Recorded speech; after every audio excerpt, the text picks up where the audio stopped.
Assalamualaikum warahmatullahi wabarakatuh. Nama saya Rizka Afifatul Maunah, NIM E 2019-2082.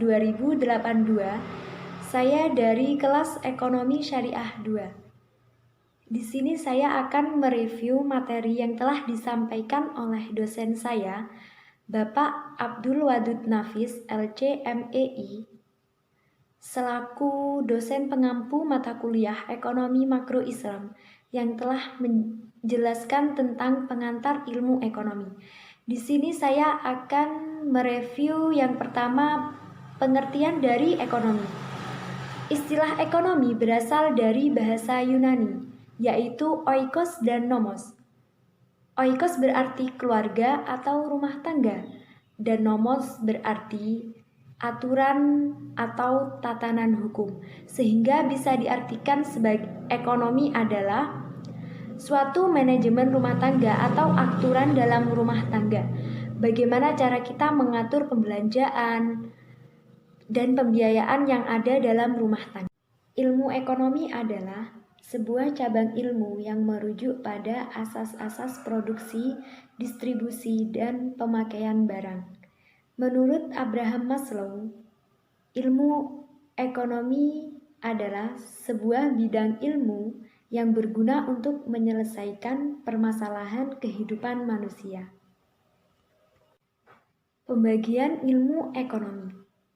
Ilmu ekonomi dibagi menjadi 3. Yang pertama ada ilmu ekonomi deskriptif, yang kedua ada ilmu ekonomi terapan, dan yang ketiga ada ilmu ekonomi teori.